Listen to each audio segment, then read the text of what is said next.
Good morning and good afternoon. Welcome to another episode of Before Coffee. It's Mocking Funday. Welcome to another week of being alive on this planet, and we've got some crazy news from the weekend and also for today about just all sorts of things. So this is the one and only, the first and only international game show Before Coffee, where we roll a wheel to decide our segues. We just got coffee in our bodies. We looked up our news stories 10 to 15 minutes before we just started, and we're learning to read live on stream. Let's get into today's headlines.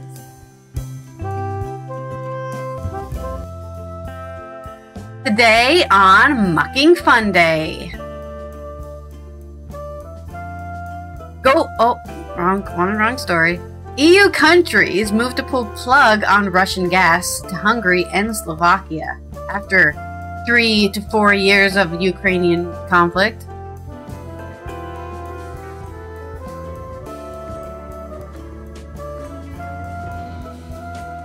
Hello? Yeah. Oh, that was your only story? Okay, if you can see us, we might be on Twitch, not sure. A major Amazon Web Service takes down Fortnite, Alexa, Snapchat, and more. Plus, what are the chances that the Louvre treasure that was looted over the weekend gets recovered?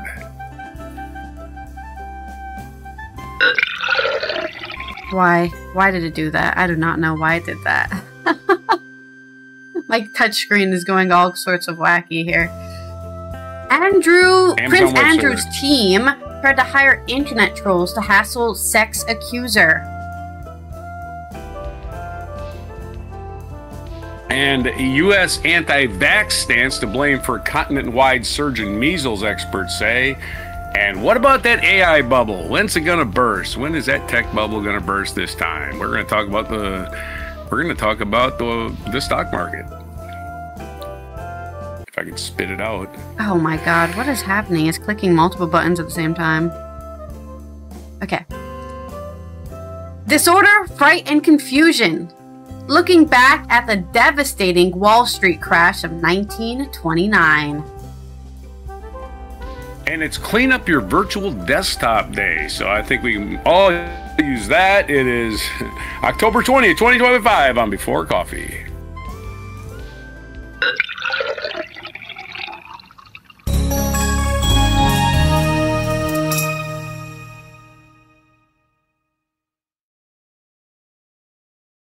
My desktop is always quite God, what is happening? Stop!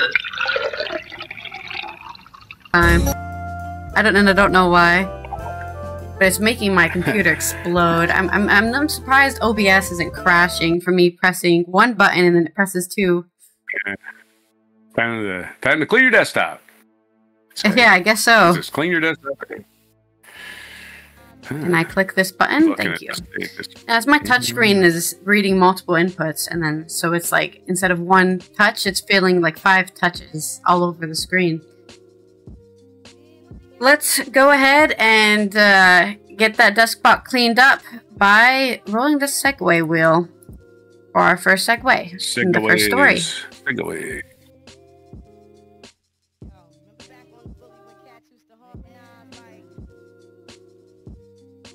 Reminds me of a song, or I guess reminds you of a song for my first story, which is about the EU finally cutting off themselves from the Russian gas. Yes, the evil Russian gas. I didn't even know we weren't completely cut off to begin with, but I guess we're still flowing into Slovakia and Hungary, which is one of the reasons Hungary is such a big fan of Russia. They give them all that juicy gas. Right. It's from Victor Jack on Politico.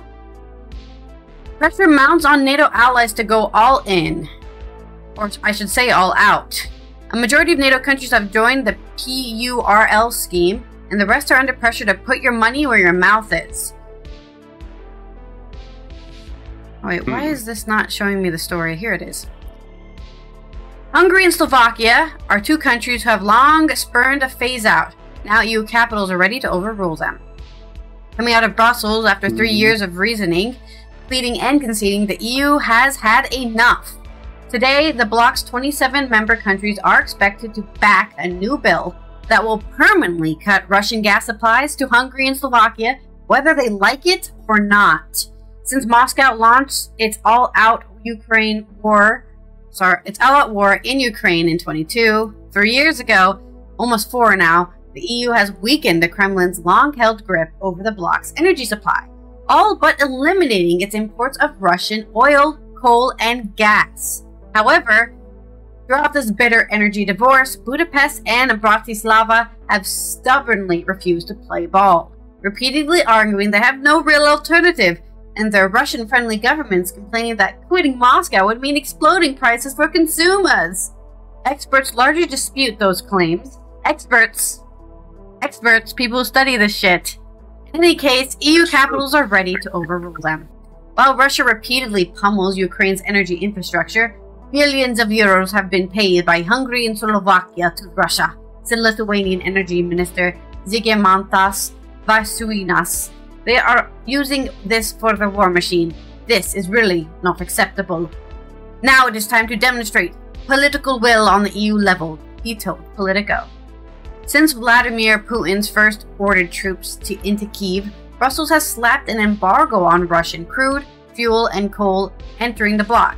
It's imposed a $47.6 barrel price limit on Moscow global oil sales, below the market rate, and it's whittled down the Kremlin's share in the EU's gas market from 45% to 13%. Wow, that is pretty impressive. 45 to 13. But Hungary and Slovakia have repeatedly dug their heels in and held up sanctions, winning carve-outs that allowed them to keep importing Russian crude via the Druzhba pipeline through Ukraine and blocking efforts to target Moscow's gas and nuclear sectors. In fact, the two countries are steadily increasing their fossil fuel payments to Moscow, according to Isaac Levy, Russia lead at the Helsinki-based Center for Research in Energy and Clean Air think tank, has said. Budapest and Bratislava have paid Russia 5.58 billion euros for fossil fuel imports so far just this year. So not the entire war, but just this year. He said already beating that 5.56 billion they forked out last year. So they're 5 billion in probably for 3 years. Since that means they've been giving Ukraine 15 billion Russia 15 billion to continue attacking Ukraine. Realizing its consensual approach had hit a wall, the European Commission in June decided to change tact. The EU executive unveiled a legal proposal that would impose a ban on Russian gas starting from next year for short-term contracts ending in late 27 for long-term deals. So something that's already had, you give us gas for 5 years or whatever, that will be cut off next year, and then the longer-term stuff. Unlike sanctions, which require unanimity from all EU countries, the proposal, billed as a trade measure, only needs a qualified majority of capitals to approve it, effectively removing Hungary and Slovakia's veto power over the draft law. Today, EU energy ministers will rubber stamp the bill, sending a signal that they are ready to override both nations before they enter final negotiations with the European Parliament. "We will reach an agreement despite their opposition," said one senior EU diplomat, who, like others for this story, was granted anonymity to speak freely on closed-door discussions. "It is not an easy subject, but I believe we'll get there." In the run-up to the vote, the two countries have pulled out all stops to bid a scupper deal. Slovak Minister Robert Fico has vowed to block the EU's 19th sanction package against Russia unless he wins concessions on the gas ban, otherwise known as the Repower EU. But EU countries are holding strong. That's always the case, but that they are always finding ways to make their exit strategies, Vasiūnas says. But now we have to take a really strong stance on Repower. In the meantime, the two countries have continued to argue the law threatens their energy security, will raise prices for consumers, and hurt their heavy industry. There's like the rest of the Europe to trade with, right? You don't have to just trade with Russia. Like the rest, 25 other countries there that can provide energy to you. No, we need the Russian gas. Only the Russian gas. Hungary state-owned energy from they probably don't, right? Currently has a long-term contract with Russia's Gazprom until 2036. So it's going to end at the end of 2027, no matter what they do, if this bill passes. As well as shorter-term seasonal deals. Slovak firm SPP is bound by its deal with the Kremlin-controlled export monopoly until 2034. Well, if this bill passes, they won't be. After MEPs agreed on their negotiating stance on the bill last week, Budapest Foreign Minister Peter Szijjártó called the text a direct attack on Hungary's energy security. It steps back on our economic performance and threatens the low utility costs of Hungarian families, he wrote on social media platform Twitter. We won't let this happen. You have plenty of economic security. You're in a freaking economic bloc with 25 other countries. Free power is nonsensical ideological move, Fico fumed earlier this month. How dare Europe want to rely on itself for energy power? No, it's stupid. They should continue relying on a dictator instead. Hungarian foreign minister and the Slovak economy ministry did not respond to Politico's request for comment, but the industry isn't as vociferous. The proposal is probably not cataclysmic, said one Hungarian oil and gas sector insider. The government and politicians do cry wolf. Let's see if this wolf really comes true. Like I said right early in the article, experts have said everything's gonna be fine. You're in an economic union. Stop screaming like we're cutting you off, like we're sending you back to the medieval ages. It is true this bill will likely raise prices in the region by 5 to 10% in the midterm, said Tomas Tester. Yeah, as all things, right? When you make a huge change to the economic viability of something, there's going to be a spike, either up or down, because people are going to be like, it's changing, oh, let's freak out! And then it will level out at something, sooner or later. But if the Commission works with countries to lower gas transit fees, this could eliminate up to 40% of a price hike, he added. So it might raise to 5 to 10, but then 40% of that 5 to 10 can be eliminated. You can do the math at home. Meanwhile, MVM is quietly signing new deals, Pletzer added. Hungary can also find alternatives via liquefied gas from Western Europe and Greece. Not Greece! The EU executive is nonplussed too. The measures have been designed to preserve the security of the EU's energy supply while limiting any impact on prices. Whether or not it leads to price increases, EU capitals are ready to pull the trigger. They didn't do much to diversify. Sabotage sanctions at quite a lot of time, said a second EU diplomat. There's no other way than to make them. That's true, right? They basically said, we can't do that because it'll hurt us, and we'll make sure it hurts us by not doing anything else, right? We will not look at any other solutions. This is our only solution. Stubbornly, we will stick to it. But there you go. There's your energy security deal news from the EU. So it reminds me of a song. Winter's coming up, so I guess fuel's going to be a big deal because winter always is when winter's coming up. So the song it reminds me of is "A Hazy Shade of Winter" by Simon and Garfunkel, which no specific reason. It's not specifically about them, winter.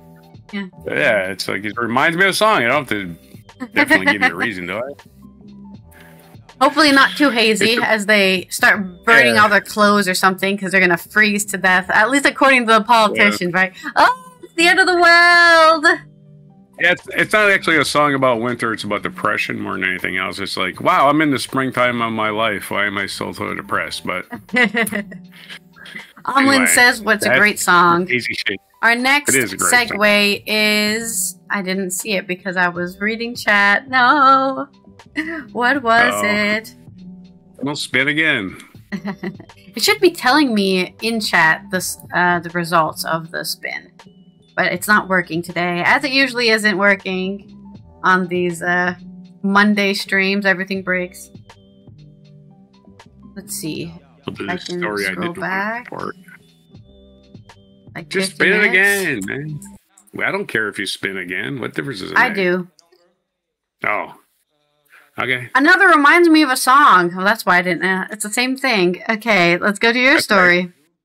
All it does 2 spins the same in a row. Yeah. This is CNN.com. We're going to talk about something happening in Paris over the weekend. The looted Louvre treasure may never be found, experts say, as museum remains closed. If you went to Paris this week to visit the Louvre, that really sucks because you're not going to see shit because it's closed.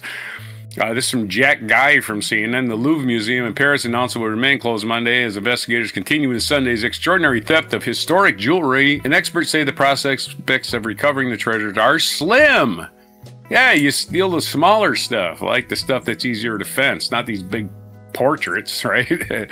Let's steal a portrait. We'll never be able to sell it, but yeah, you know. I'm gonna put it in my house. On X, the museum, the post on X, the museum said it regretted Monday's closure as France begins to digest the implications of brazen heists in which robbers made off with artifacts from the French crown jewels dating from the Neapolitan era. The thieves used a truck-mounted ladder to gain access to the Apollo Gallery, one of the most ornate rooms in the Louvre, through a window.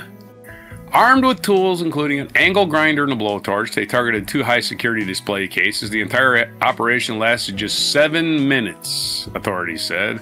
8 of the 9 items taken remain unaccounted for, including a tiara and necklace worn by Maria Amelie and Queen Hortense. Well, they were royalty, right? Didn't they get rid of that shit in France? Wasn't that what that French Revolution was about? French Justice Minister Gerald Darmanin admitted that the Louvre heist exposed security failings in the museums. Well, it's hard not to admit that, right? Gee, I'm not going to admit anything. I was lucky. It was just lucky. One can wonder about the fact that, for example, the windows hadn't been secured. Oh, let's leave windows open.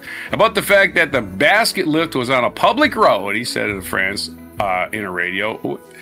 What is certain is that we have failed. What is certain is that we have failed. There you go. The French people all feel like they've been robbed, he added.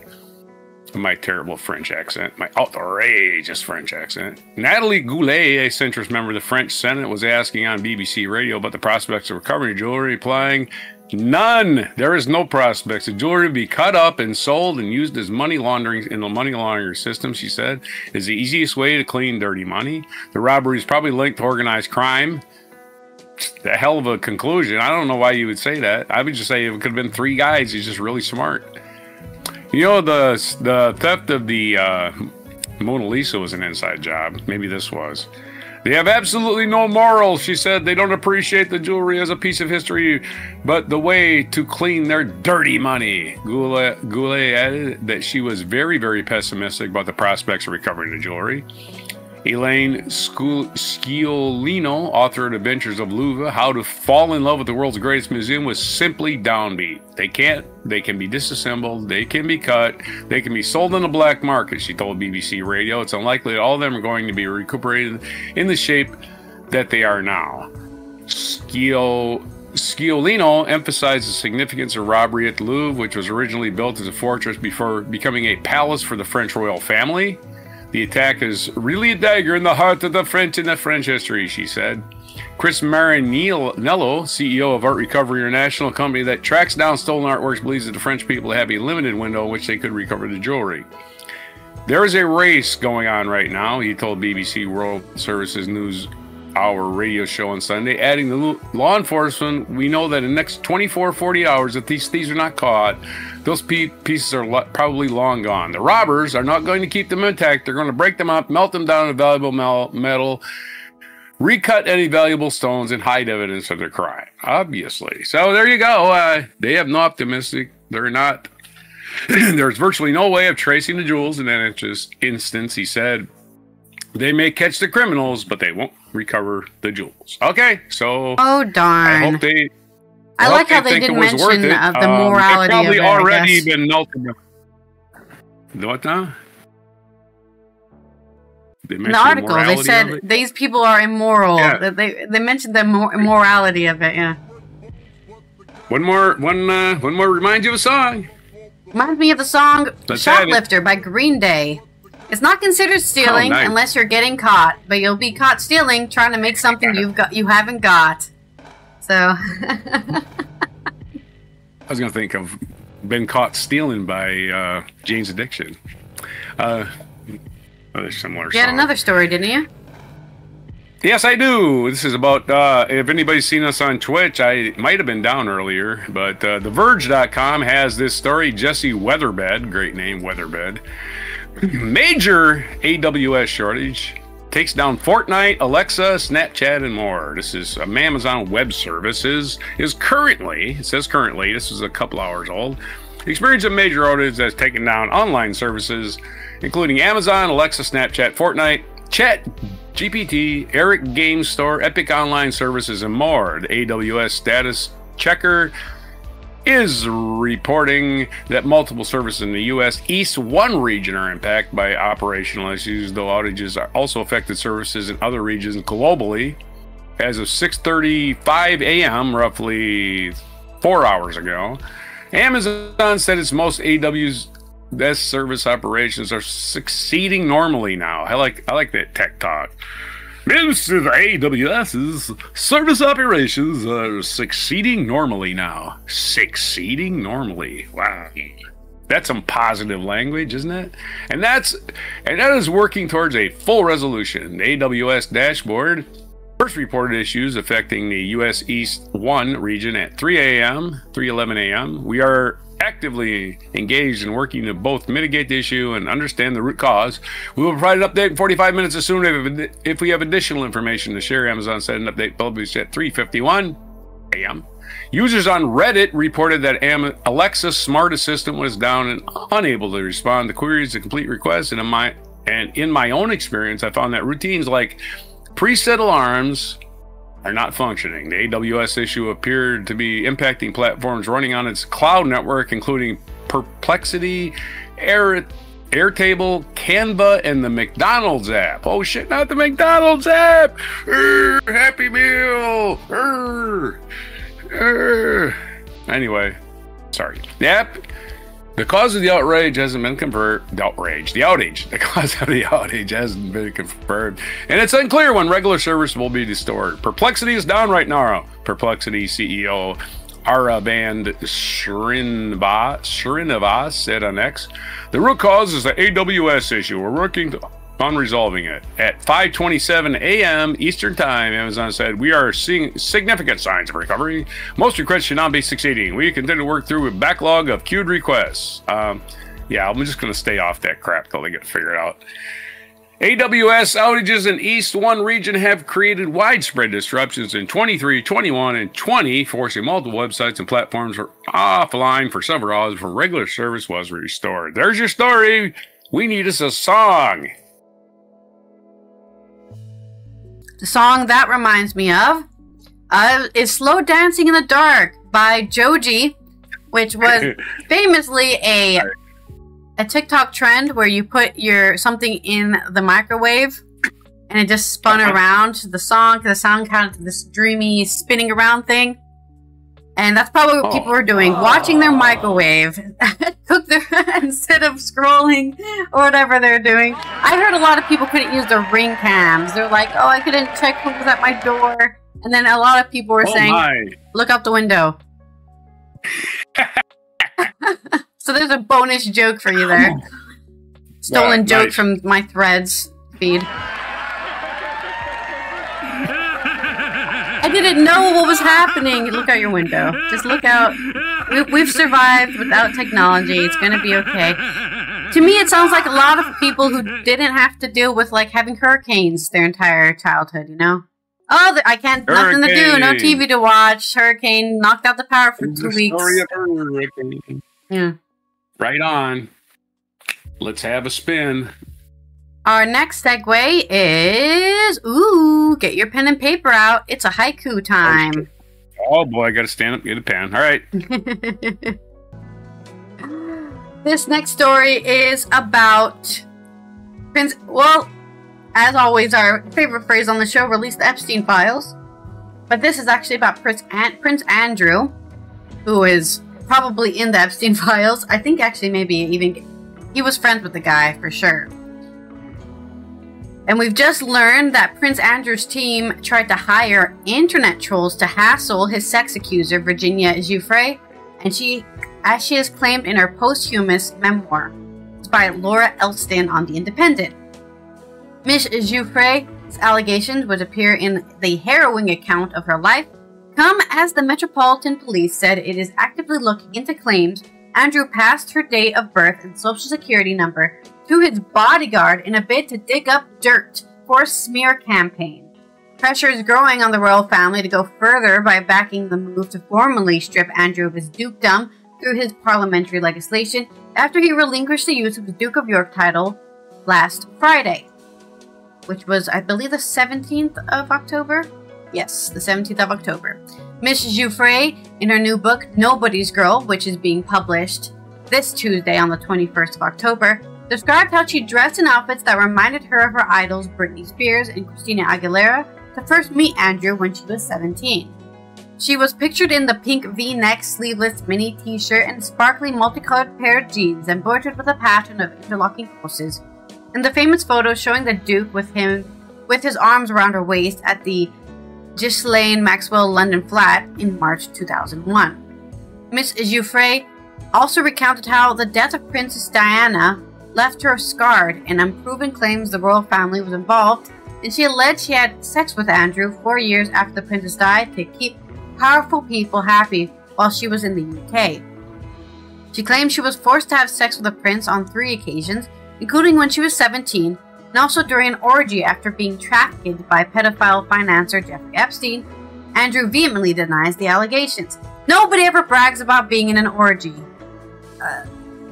I know people who've been in an orgy and nobody goes out there saying, yeah, we'd had an orgy. It's still quite seen as like a not civil thing to do.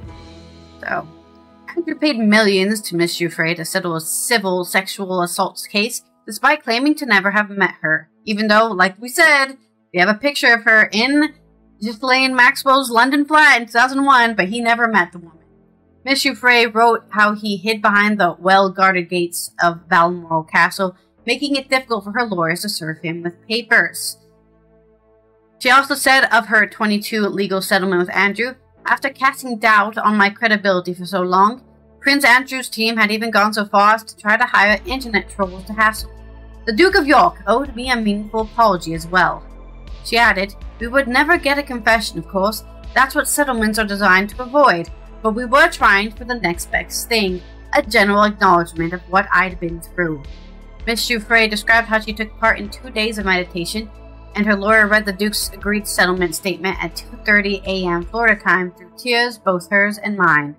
Miss Giuffre, who died by suicide in April, wrote an email to her co-writer Amy Wallace at the start of that month shortly after being involved in a car crash that said it was her heartfelt wish that this work be published regardless of my circumstances at the time, and that it will still be released in the event of her death.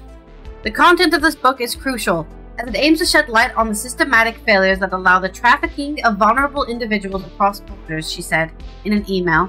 Miss Giuffre added, in the event of my passing, I would like to ensure that Nobody's Girl is still released.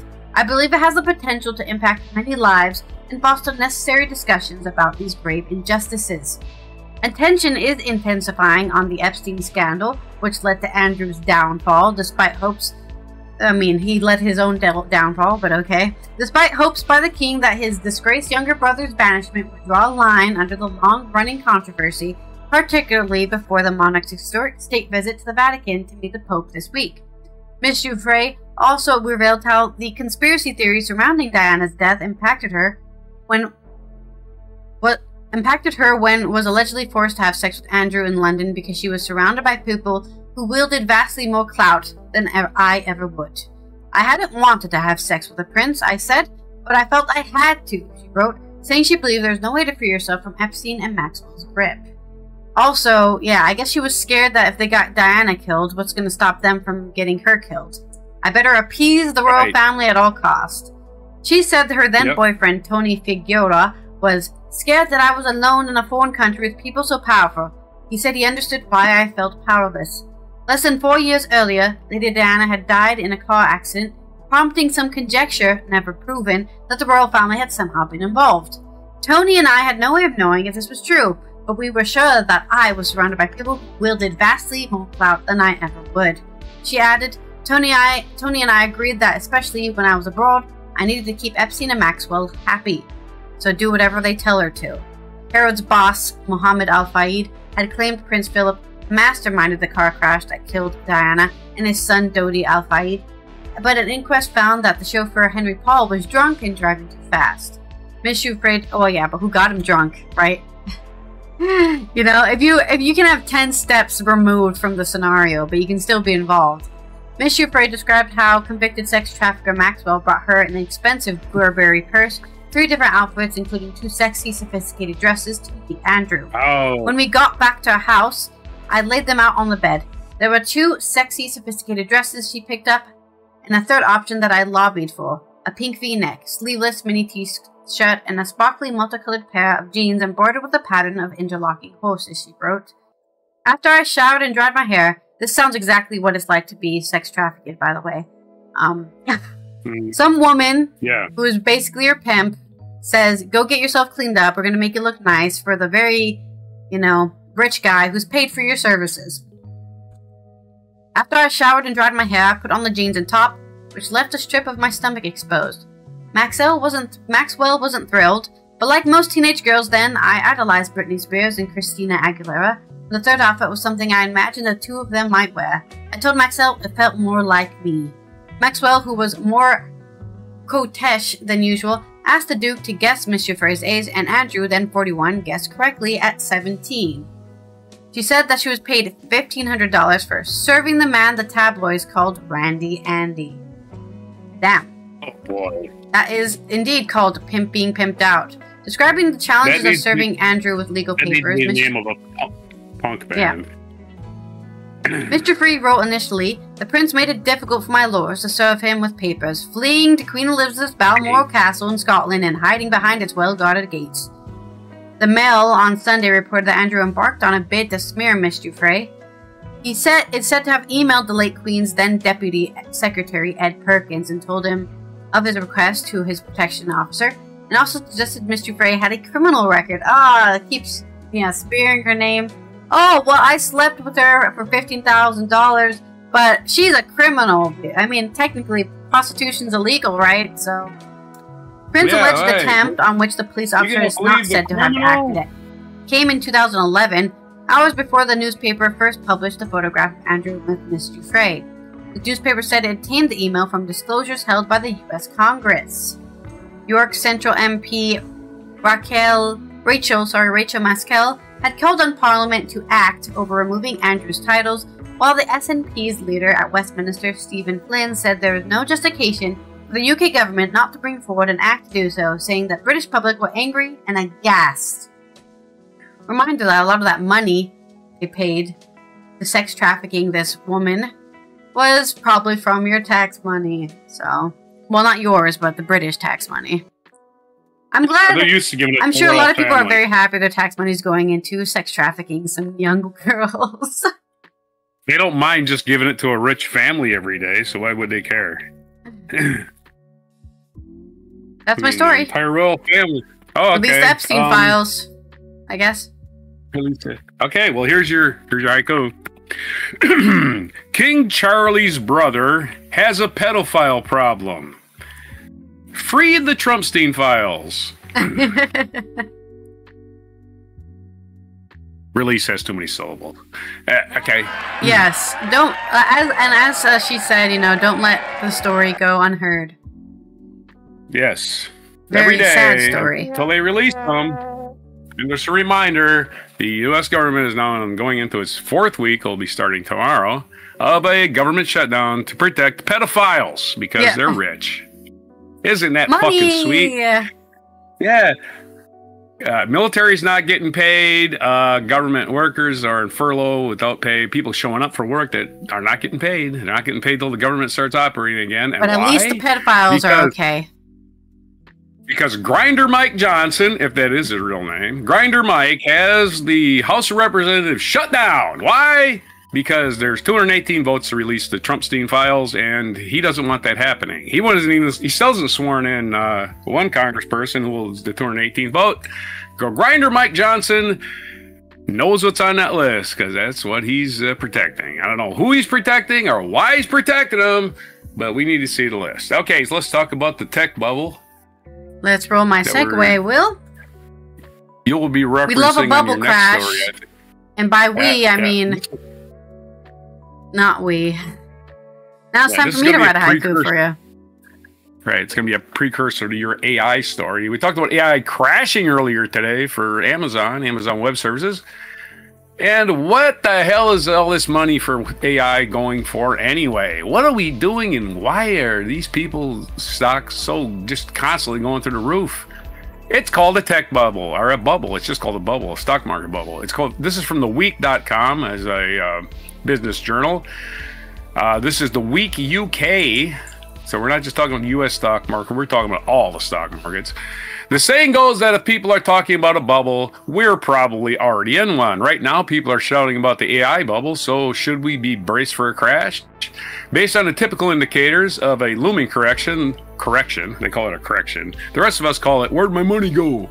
Anyway, there are certain reasons to be fearful, said John Yeomans in the Times. The most obvious is the high valuations of AI firms and the speed at which they've been reached. Take NVIDIA, the chip maker at the vanguard. Oh, vanguard of AI. Oh, we're the vanguard.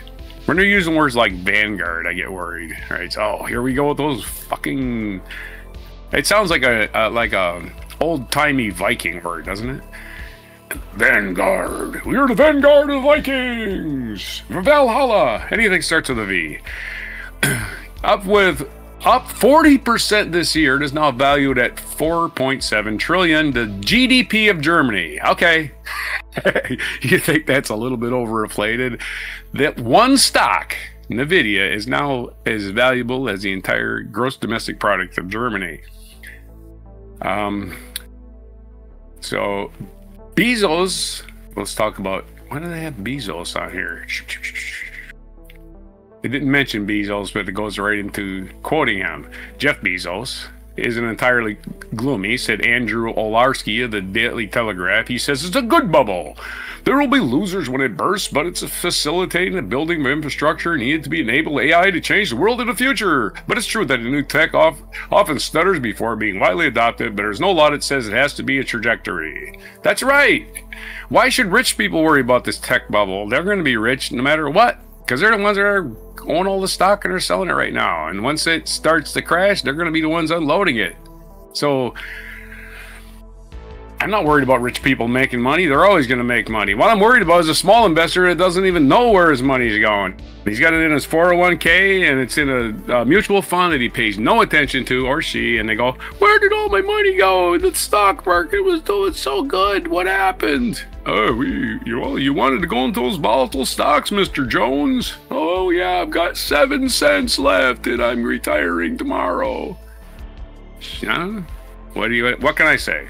And for all the hype that AI superpowers, which I have not seen demonstrated in any way, some wonder if America's AI sector will ever command the returns it needs to sustain its huge costs, which include expensive chips with short lifespans. The firms report that 95% of AI products have not justified their investment, and despite the scary stories about AI gobbling up jobs, there's little evidence that it's doing so. So if the crash comes, how bad will it be? Well, this bubble is said to be 17 times larger than the dot-com one. No wonder boosters don't want the hype to end.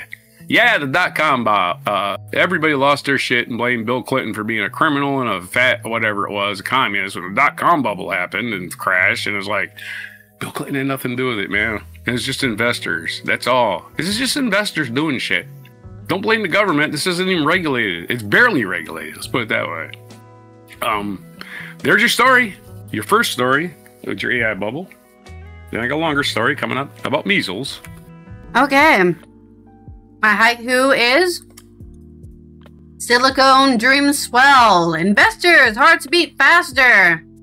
Clouds of caution loom. Oh, yeah.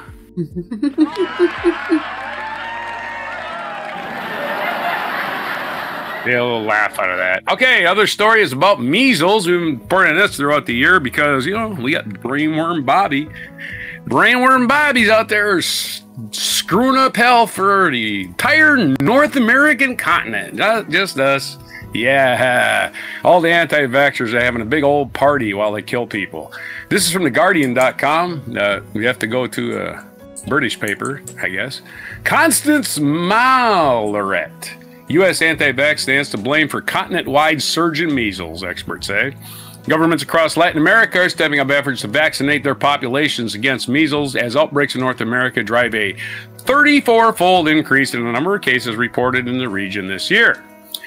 Measles cases have surged worldwide to a 25-year high, due to low vaccine coverage and the spread of misinformation about the vaccine safety. However, there's added concern in parts of Latin America are over unequal access to healthcare and the worrying situation in the U.S., which is facing the worst measles outbreak in decades following the reversal of vaccine policy led by Stinky the Clown's health secretary, brainworm Bobby Kennedy. Yeah. We are being run by complete morons, in other words. The U.S. political position is in relation to health and vaccination is an outrage, said Rosanna Reitman, an infectious disease doctor and coordinator of Brazilian Society of Infectious Diseases Immunization Committee. It's a problem for us, she said, in the understatement of the year.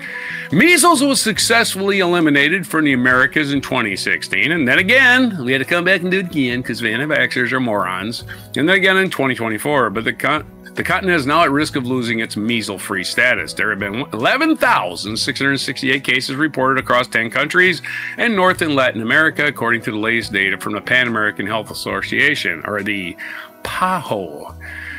More than half of these cases are in the U.S. and Canada, with 3 deaths in the U.S. and 2 in Canada so far. Mexico is the hardest hit country in Latin America with more than 4,800 cases and 22 deaths, followed by Bolivia with 354 cases.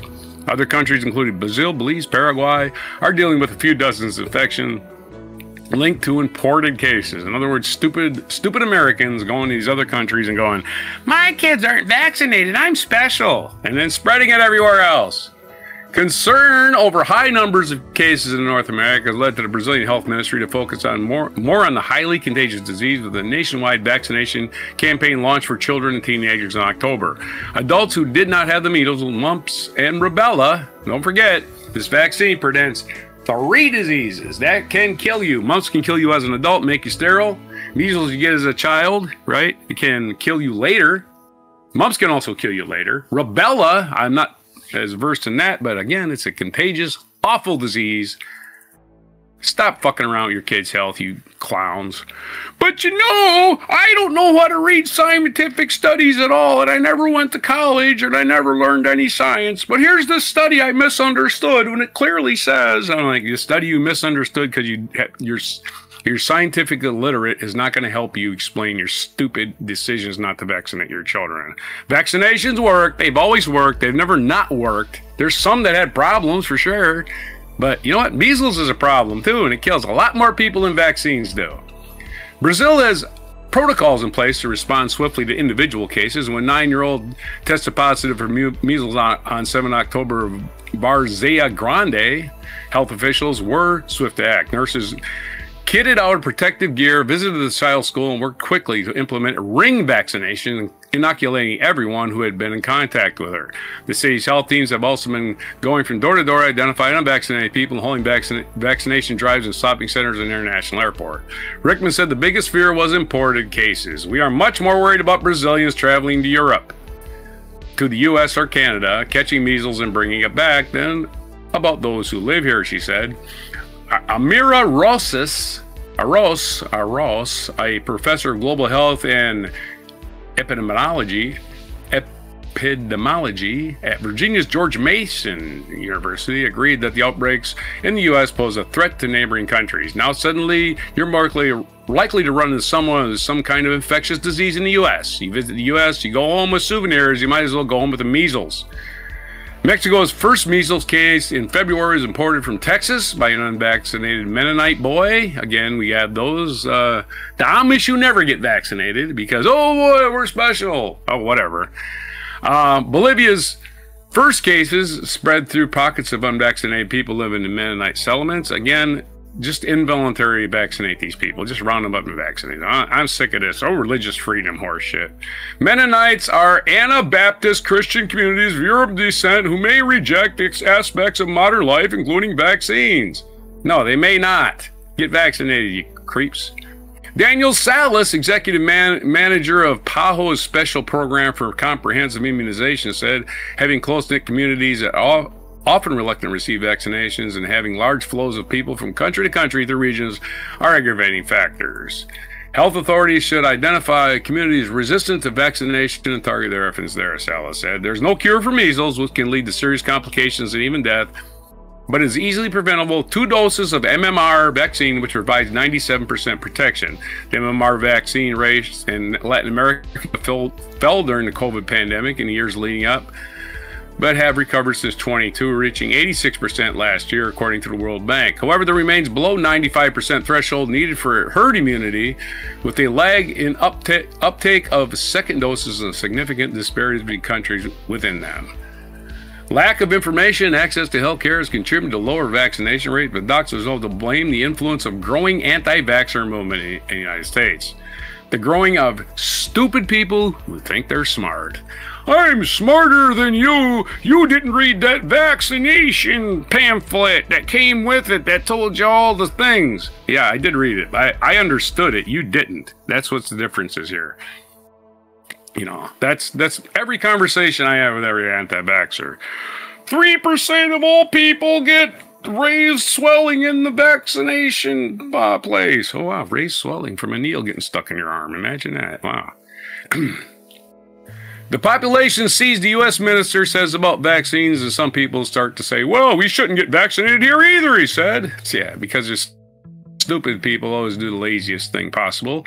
While the U.S. Health Secretary did endorse the MMR vaccination after an outbreak in Texas in April, Brainworm Bobby has also spread misleading information and misinformation about measles treatment.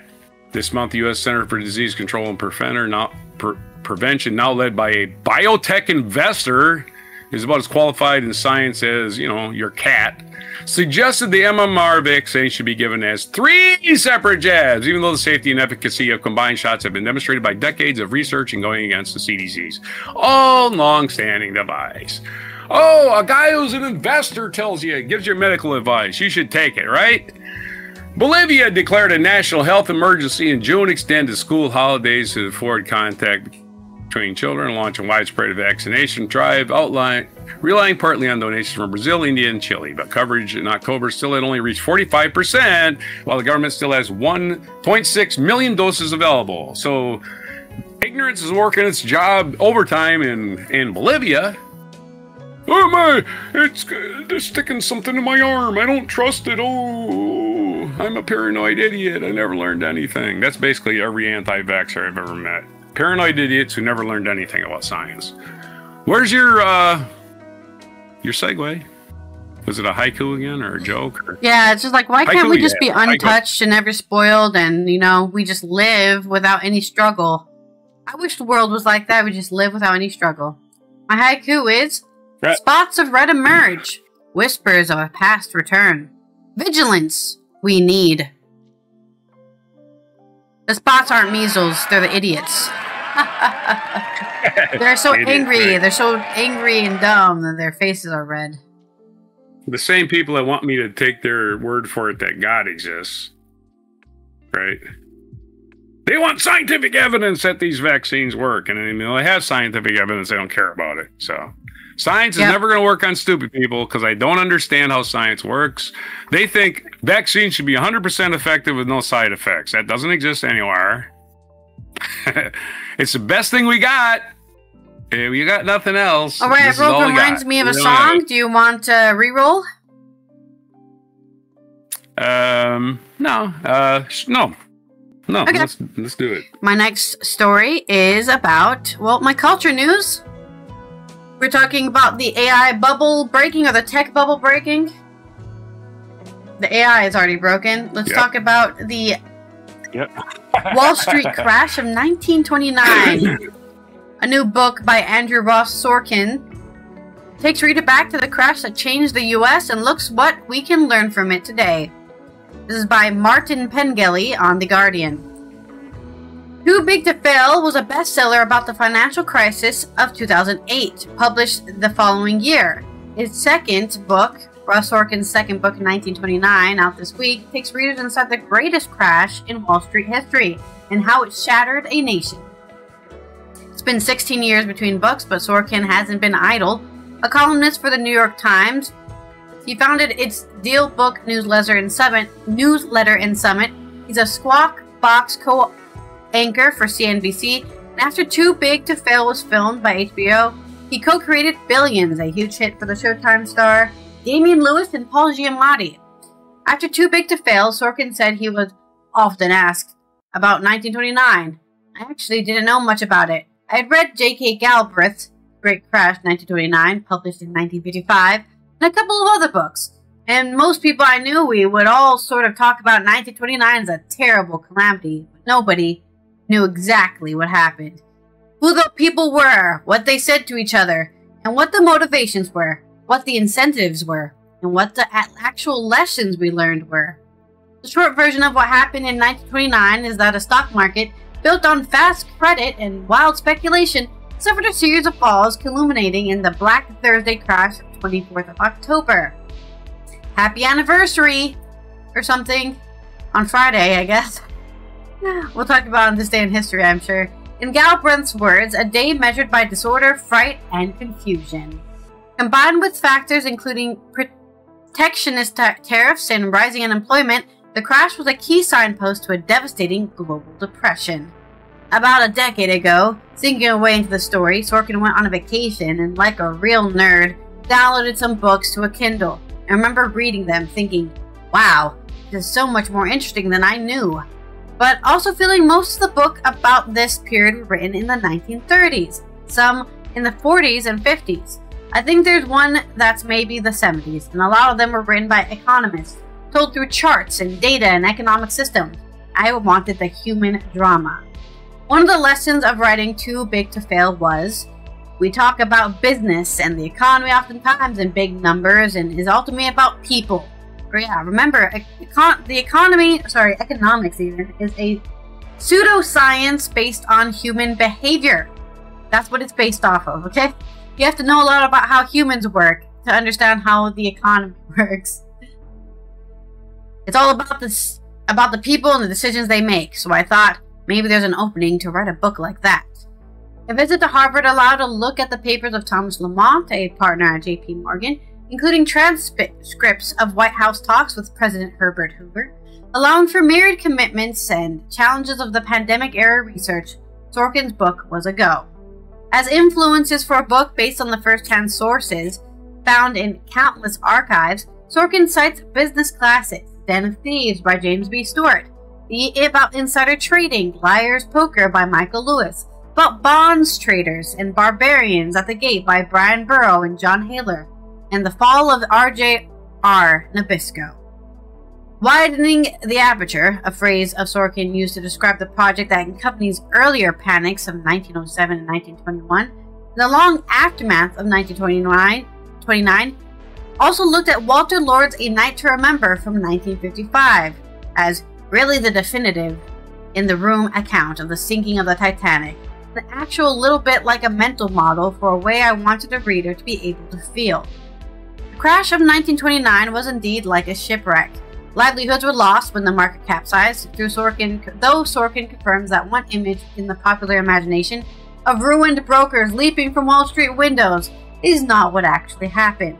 For a while it seemed the economy might recover. It took other factors, prominently including the Smoot-Hawley tariff of 1930, to bring about the Depression. As Sorkin's book comes out, tariffs are on the news again for this entire year. Let's be honest, we've been talking about for the whole year. Their effects are in the news. Sorkin said he wrote with an eye on current events, but preferred not to oversell such parallels, instead seeking chiefly to present relatable characters. I'm always trying to understand where the drive comes from, where the motivation comes from, form whatever the decision is the people are making, Sorkin said, citing experience gained in the context of Billions and the making of the movie Too Big to Fail. as well as what I try to do with my journalism every day. Oftentimes, it was to try to understand, well, what is it that's driving Charlie Mitchell, or what was it about Carter Glass in his childhood that led him to be this sort of very unique character? Similarly with Lamont and John Raskob, and so many others. Mitchell, CEO of National City Bank and a casualty of the crash, was hauled before Congress in a court on tax charges. Glass was a senator from Virginia who drove reform to protect ordinary Americans from Wall Street excess. Raskob, an executive at DuPont and General Motors, chaired the Democratic National Committee, the DNC. One way Sorkin seeks to make such a character relatable is to depict their use of technology to master faster-moving markets. Analog telephones in serried ranks on desks above Wall Street, now home to computers. He's also happy to compare key players to equivalents today. Considering Glass, a Virginia conservative, Sorkin looks to current senator from Massachusetts. Decidedly more progressive, the force behind the Consumer Financial Protection Bureau, formed in 2008 to protect ordinary investors. If Elizabeth Warren was a racist, that's who Glass would be, Sorkin laughed. But what to me was so interesting about Glass was also that he was cited after the 2008 financial crisis as one of the greatest bastions of the regulatory world. I think liberals really loved him. They thought that he was really trying to hold Wall Street to account. I went into this project thinking about the narrative, about the story and its progress. So much more complicated than that. I'm not sure Elizabeth Warren would be citing Carter Glass today if she really understood the full dynamic of how the Glass-Steagall bill was created. Charlie Mitchell created credit and leverage in the system to loan money to ordinary investors, which in the law part is what led to the crash. Michael Milken revolutionized the debt markets and the credit markets in the 80s by loaning high-yield bonds, what people called junk bonds, to less good credits, and they both were arrested. The outcome was slightly different, but they were both hated. Knowing today's Titans well, it was his question that memorably prompted Elon Musk to tell critics to go fuck yourself. Sorkin is well placed to make comparisons regarding another key character in 1929. The Tesla, SpaceX, and ex-Twitter owner Doodly enters the chat. To me, John Raskob is like Elon Musk. Think about a businessman who was involved in everything. Cars, obviously General Motors, and Raskob gets involved in politics, starting to try to damage the reputation of Hoover by doing all these back-channel projects. And then he's building the equivalent of a spaceship, the Empire State Building. He also happens to have 13 children. That is a crazy parallel, actually. Elon Musk is basing his entire life on John Raskob. Among the supporting cast, there's Hoover, the technocratic president who rebranded the post-crash panic as a depression, inadvertently sealing his reputation as a failure, left to watch Franklin D. Roosevelt save the day. Sorkin also depicts Winston Churchill, a decade away from his finest hour, as a British Prime Minister in debt to his shirt maker, playing the Manhattan markets anyway, wandering Fifth Avenue there to be hit by a car. Financial calamity brings political fallout. In the second half of 1929, Sorkin's story moves to Washington in the attempts to hold Wall Street accountable. As in 2008, most main players avoided serious penalties. Of course, they're rich. Yep. Today, Sorkin said, what do they talk about democratizing finance? They just passed a bill that Trump signed that's going to allow private equity and venture capital and private credit into your 401k plan. That's all about democratizing finance. Crypto is now a thing that's about democratizing finance. Obviously, the tariffs are almost a super direct parallel. Another Trump obsession, bending the central bank to his will, is also foreshadowed in Sorkin's book. There's the whole debate that the Fed is having in the spring of 1929 about whether to raise or lower interest rates. Sorkin said, to some degree, there are even debates about the independence of the Fed. So I think there's a lot of things that do seem familiar. Obviously, so start learning to make your own food in your backyard, because it looks like, according to Sorkin's 1929 book, there's a lot of scary parallels in today's economic decision-making. Right. And that's my culture news. You can, and you're explaining 1929 is out now if you want to read it, by the way, if you want to get a little glimpse into the future, perhaps. I wanted to just remind everybody that Tech Bubble is is not. It's not going the stock market crash, right, in 2008 was directly a result of the act you brought up, Glass-Steagall, as you were trying to say. You know, the Glass guy wasn't that great anyway. Yeah. Either way, the Glass-Steagall Act is the actual law that prevented investment banks from owning a commercial bank. Why is that? Why is that important? Because commercial savings banks, their deposits are insured. Investment banks, it's your money. It's your risk. You take the risk. You lose the money. Tough shit. Unfortunately, they repealed Glass-Steagall, and investment banks started buying commercial banks, and then the United States government bailed out a bunch of investment banks, which is complete horseshit because they should have been risking their own money, not ours. And it reminds me of a song is Our Friends Electric by Gary Newman, who we talked about a few weeks ago. One of your futuristic singers of the 1980s. In fact, that song's from 1980, and it's about him falling in love with his sex bot, which is AI, of course. Which is, the only actual practical application of AI now is to give everybody a boyfriend/girlfriend that's not real, right? That's, I think, is the only real practical application of this. I don't know if that's practical either, though, because the whole point of having a boyfriend or girlfriend is to continue the human race. So if you're not doing that... I mean, practical for the people that are going to make money off this, right? You can charge them for this fake dating service where you got a picture of her. It's a fake picture, right? That's what you look like. Oh, she's pretty. Look at my girlfriend. She's prettier than yours. Yeah. Whatever. People are losers. Start trading girlfriends on the sex robot market. All right, let's roll on this segue. No, it's a real thing people do. People do be I've got, like trading cards, I have this really cool trading card, and I'm gonna... It's $200. I don't know why, because it's really rare. Haiku again. We're just re-rolling haiku and songs today, so take us to this day in history. Haiku. I just wanted to point out how futuristic Gary Newman was in 1980, realizing, the future of our entire human race is basically internet porn. And he was right. So... We're basically a bunch of just, whatever. We'll not delve in that. We're going to talk about this day in rock history. It's Rocktober.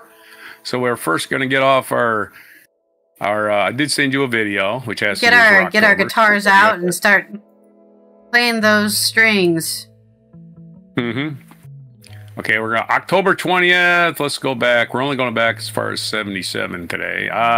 2018, and what would have been Tom Petty's 68th birthday. Happy birthday to Tom Petty. The city of Gainesville renamed the northeastern...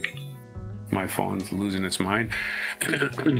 Let's do this again. What would have been Tom Petty's 68th birthday. City of Gainesville renamed the former Northeastern Park, a park where young Petty had often visited, as Tom Petty Park. So congratulations to the late, great Tom Petty. Also on this day, Amy Winehouse released her debut album, Frank, named after Frank Sinatra. Frank entered the UK album chart at number 60 before climbing to number 13 in January of 2004. Following Winehouse's death in 2011, the album re-entered the UK chart at number 5 before reaching a new peak position at 3 the following week. The album has now sold over 1 million copies. What else we got going on here? 1978, the Police made their U.S. debut at CBGB's, which stand for Country, Bluegrass, and Blues. No, but they aren't any of those things. In fact, CBGB's was made famous by the Talking Heads and Blondie, right? And they aren't country, bluegrass, or blues either. But that's the name of the club, CBGB's. That's what it stands for. The trio had flown, the Police we're talking about, the trio had flown low-cost tickets with Laker Air Train from the UK, carrying their instruments as hand luggage for the Police, totally unknown. Record played at CBGB's. And a sad day in rock and roll history. This day, 1977, Ronnie Van Zant, Steve Gaines, and Cassie Gaines from Leonard Skinner were all killed with their manager, Dean Kilpatrick, when their rented plane ran out of fuel and crashed into a densely wooded thicket in the middle of a swamp in Gillsburg, Mississippi. The crash severely injured the rest of the band and crew who were due to play at Louisiana University that evening. And once again, the pilots forgot to fuel up the plane. How stupid is that? We could blame the pilots, but they're dead too. So, other things that happen on this day, and we're probably going to cover that one again, because that was a big event. Yep, it's already in our This Day in History, so it's in both of them. We're all the way back to the year, holy crap, we're going way back, to 1600. The Battle of Sekigahara established the hegemony of the Takagawa family in Japan. The Battle of Sekigahara. I know I mispronounced it, okay? 1970, the Holy Roman Emperor Charles VI died, setting off the War of Austrian Succession. There you go. Another war over royalty claiming their little special rights. 1803, the U.S. Senate, after due consideration and considerable oratory, ratified the Louisiana Purchase. Really? Why do we want all that land for $1 an acre? Or whatever the hell it was. 30 cents an acre.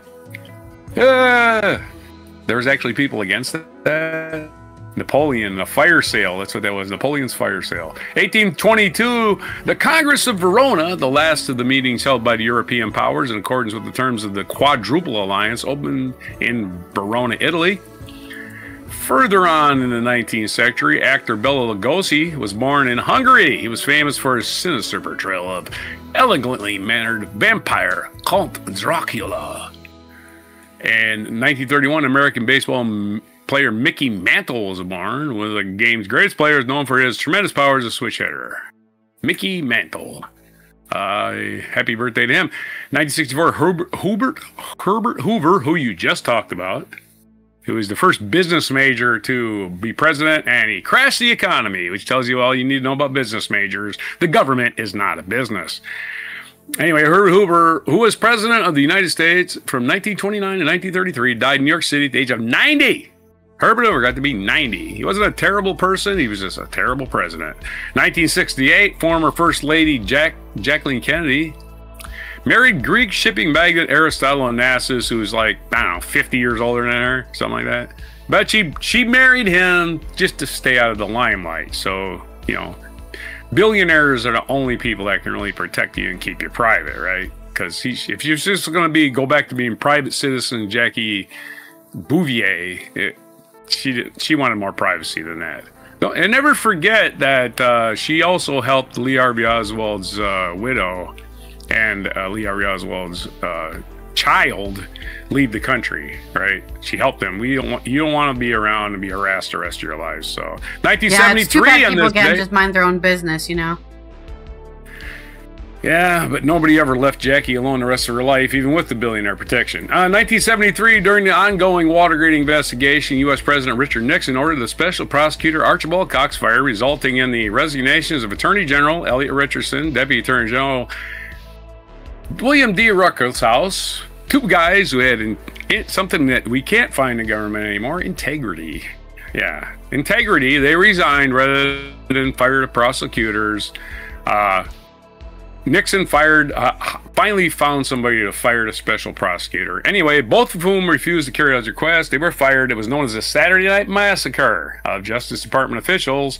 Of course, Nixon, 1 year later, less than a year, was gone. So he did it for no good reason. That was the beginning of the end for Nixon, by the way. It should have been the beginning of the end for Trump a long time ago, but this country has no morals and no standards anymore, thanks to Fox News, which just lies with impunity. 1977, a plane carrying Southern rock band Leonard Skinner crashed. We already covered that. 2002, Blue Stream, the deepest underwater pipeline in the world, opened for Turkey. We're talking about pipelines earlier. Opened for Turkey, and it was put in use for transport by natural gas. So, natural gas. Is that the one that got bombed? Is that the one that got taken out? Anyway, 2011, Libya de facto leader Muammar Gaddafi was killed by rebel forces following a revolt that ended his rule. He was a terrible leader. Psycho, actually insane man. 2004. No, it was the Nord Stream that got bombed, not the Blue Stream. I think that one's still fine for now. That's good. Well, it's the anniversary of it, 23. Happy 23. Dominican-born American fashion designer Oscar de la Renta died in Connecticut, whose work blending era of European luxury with American ease helped define standards of elegant dressing among socialites. Oh boy. U.S. First Ladies and red carpet celebrities. Yeah. Dressing up famous people. 2020, NASA's OSIRIS-RE collected a sample of rock and dust from the asteroid Bennu, the first time a U.S. spacecraft had done so. Yeah, we're kicking ass in space anyway. That's right. 1973, your featured event was the opening of the Sydney Opera House. Australia's Sydney Opera House, designed by Danish architect Jorn Otzone, whose dramatic, imaginative, and problematic plan won an international competition in 1957, was opened by Queen Elizabeth II on this day in 1973. Yeah, that's right. She got to officiate stuff in Australia, even so she wasn't Australian. Take that, we still own you, she said. Take that, Australia. Look at me, I'm the Queen. I can come here and make you bow to me, because I'm special. Yay. I'm sorry, I don't get royalty garbage. Our feature biography, Christian Neuschlein Volhard, German geneticist, who was born October 20, 1942. She's 82 today. Apparently, she is still alive. Doesn't say happy birthday. Our other birthdays today, John Dewey, American philosopher and educator, born in 1859, did Bela Lugosi. We did Tom Petty. Happy birthday to Tom Petty. Danny Doyle, British filmmaker, born in 1956. And Snoop Dogg, American rapper and actor, whose real last name is something Broadus. I think I forget his first name. Happy birthday to Snoop Dogg. Our National Day calendar has National Brandied Fruit Day. Yeah, if you want to get drunk on your fruit, there you go. National Clean Your Virtual Desktop Day. We did that today. I do that all the time. It doesn't really help me because, I don't know, the internet sucks. National Youth Confidence Day. If you're young and you don't have confidence, well, get some. Damn it. And it's National Chicken and Waffles Day. Chicken and waffles. I don't even know what that even means. Chicken and waffles. It's basically it's a chicken that you make into a waffle. You put it in a waffle press. No, it's chicken and waffles. National Day on Writing. Oh, okay, well then it's just like potatoes. It's not days, but they're chicken. Yeah. No, it's some specialty for some stupid restaurant somewhere. Roscoe's House of Chicken and Waffles. So I never heard of it. So those are your days, your mispronunciations, your haikus, your jokes, your songs for today, which is October 20th, 2025 on Before Chicken and Waffles. Love me some chicken and waffles. Of course, that's not all your haikus today because we got more haikus. I have so many haikus. Oh, boy. So, our first one is, white sails rise to grace, Sydney's heart in harmony, music meets the waves, for the Sydney Opera House. In Gilsberg's silence, southern rocks echoes fade slow.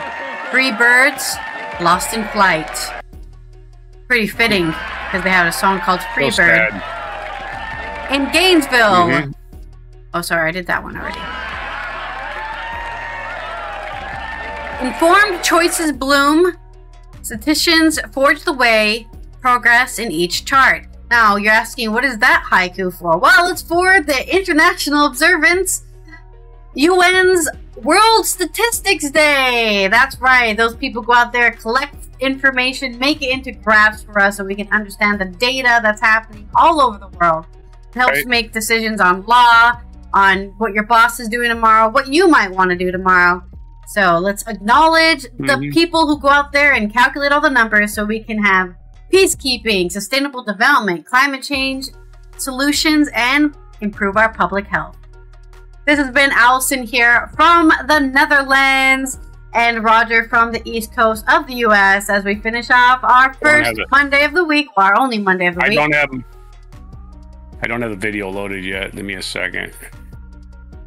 And we are going to see you tomorrow for Good Tuesday News Day. We're going to have some positive news stories for you to hear about so you can rekindle your hope in humanity. Make sure you're following on Twitch or subscribe to YouTube and turn that notification bell on so you know when we go live or post a video. Also, if you would like to support the show in a monetary way, you can, as low as $1 a month, support the show on Patreon. The link is in the chat now, so check that out. Are you ready? Almost. I found it again. I had to send the video to you on my phone because my computer is not going to work. It's slow and laggy. Okay, now I got and it. here All right, is our free bird mic drop moment. There are still no identifications. The plane, a twin-engine prop model, went down in the southwestern This is the corner radio of Mississippi, report. not far from Yes. the Louisiana line. That's Authorities say on access Tom to Petty's the heavily birthday. wooded, swampy area Tom is very Petty's from the difficult. same part of Helicopters Florida dispatched as from Leonard New Skinner, Orleans and too. Jackson, So it was on Tom Mississippi, Petty's birthday. carried It's That's at least pretty a crazy. dozen doctors and medical technicians to the crash scene. Tom The Petty's. plane was They carrying got there 25 and it persons, was including probably the just 7 killed on members of the band, impact. their backing singers, and road crew. The chartered Tom Petty's Corvair 27th 240 was birthday apparently has running happened. low That's on crazy. fuel. He's and not clipped the tops 27 off club, tall but that's pine interesting. trees for about 100 yards before plowing nose first into a hardwood thicket. I feel like if They you're low on forgot- fuel, you should just land somewhere instead of waiting until you run out. They were trying.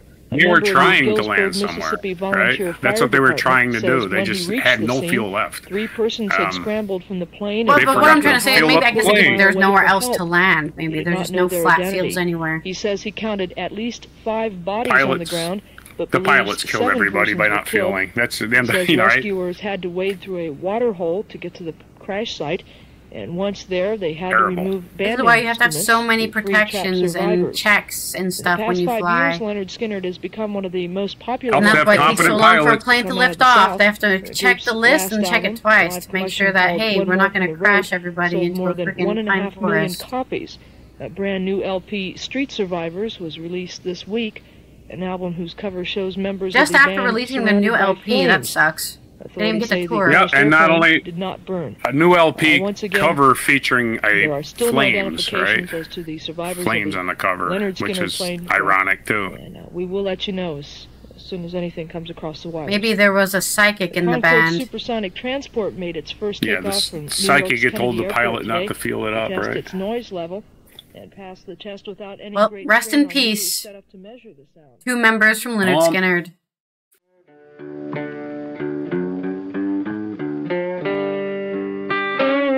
Be sure to hit the like, subscribe, and notify buttons, and follow our other channels, Toxic Alley, History of Gravy, and Scratchy Old Record.